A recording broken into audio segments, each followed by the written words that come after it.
So we have gotten a lot of Grand Festival news this week. It has been a very heavy news week for the upcoming Splatfest event, aka the most important Splatfest in Splatoon history.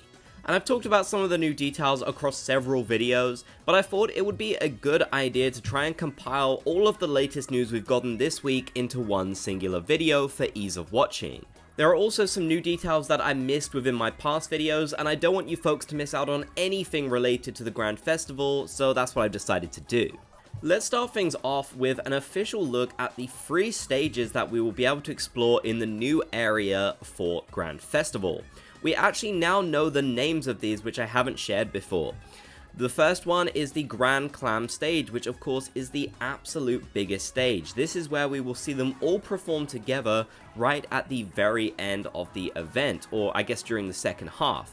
This is where we'll see them dress up on special outfits and all kinds of stuff like that, and hopefully perform Now or Never 7. We will also see them perform there in their regular outfits, but I'm guessing this will just be their normal songs that they play during the regular Splatfest. Still cool either way, and a very massive stage. Next we have the Sea Snail stage, which is the only indoor stage in this entire area.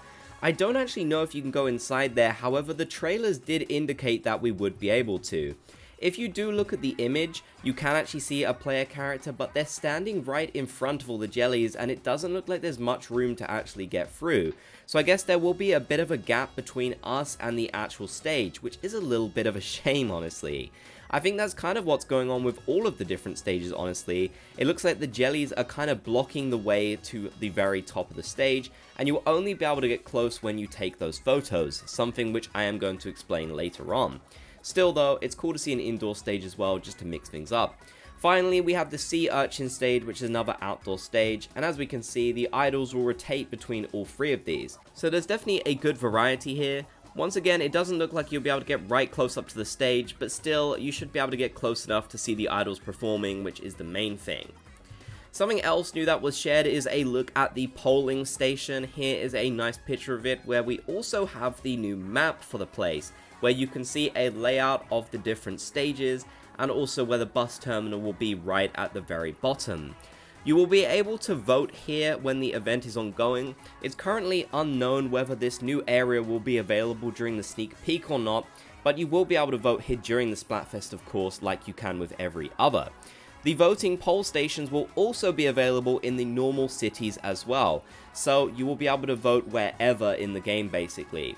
Personally, I think it'd be coolest to come and vote here. Hopefully we will get to access this area during the sneak peek. That would definitely be the best, so we can enjoy this for as long as possible. Here is a look at the bus, aka the battle bus of Splatoon. It's an incredibly cool design, and we have actually seen this in the trailer, but now we know that this bus does actually have some cool functionality, as this bus will allow you a trip to the lobby. The lobby is not available in this area, so you will have to use the bus if you want to go there. Thankfully though, if you don't fancy interacting with this bus every time and making your way to the bus station area, you will actually be able to access the lobby from the main menu like you can normally. So don't worry, you will still have the opportunity in order to access the lobby at any time from anywhere. It's currently unknown where things like Grizzco will be when it comes to this, however, I don't know if you'll be able to maybe visit Grizzco the same way. I don't think Nintendo has specified that yet, but it's definitely an important detail which we would want to know about, so hopefully they will share some information about that very soon.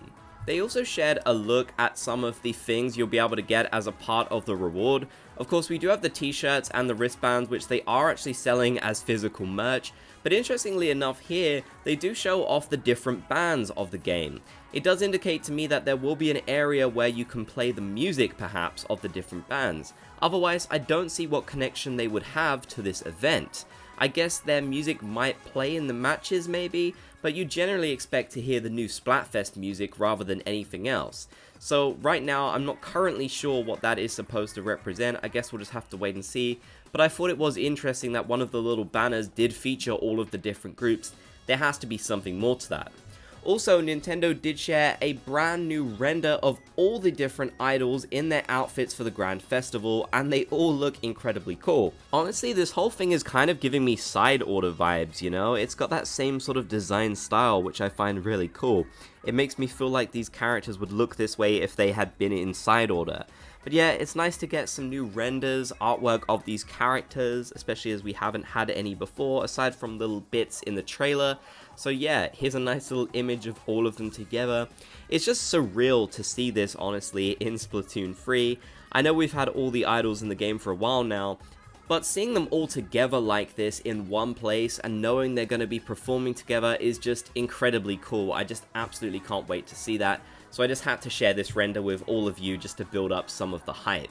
They have also been tweeting a lot in case you missed any of this. They started off by showing us a little preview of how they had progressed with the area over time, just some nice little in-game lore. This was shared by Fry, and the most recent one was shared by Big Man, so I guess we're due one from Shiver as well, and maybe potentially the other idols too. I guess we'll just have to wait and see. But yeah, you can see how it just went from that tiny little area to a really cool festival. I can't wait to explore this new place. It's just going to be absolutely amazing. One of the most interesting details though came as a reply to this tweet, where they said, oh hold up, they gave me this to read to you all. No getting to the Amiibo Box or Table Turf Battle Dojo in the plaza while the big event's going on. Also, you can't travel to other cities for a while, thanks/sorry. So it's really interesting that we won't be able to go anywhere else whilst this event is actually happening, and we won't be able to access the Amiibo Box. I don't know why they couldn't fit an Amiibo Box in this area. That doesn't really make sense to me. I feel like it would have made sense. After all, they've got a lot of other stuff here. It seems like they might even have the shops available and definitely the food areas and such.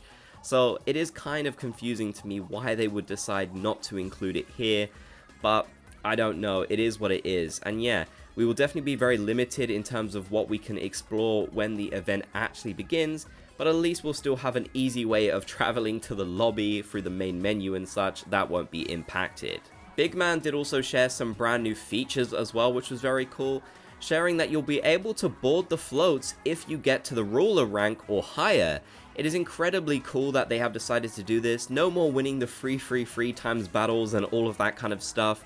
We can now go up on the stage just by getting those higher ranks. So I like that personally. It feels less RNG based to me.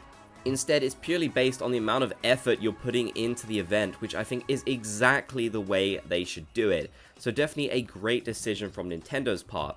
They do also mention that if you own the DLC, you'll be able to do some special poses up here, with the Squid Sisters and Off the Hook poses. So another new perk for those who own the DLC. It seems like anyone can do the deep cut pose, so you'll be able to enjoy that one. But I love the fact that they're giving people who own the DLC even more rewards this late on.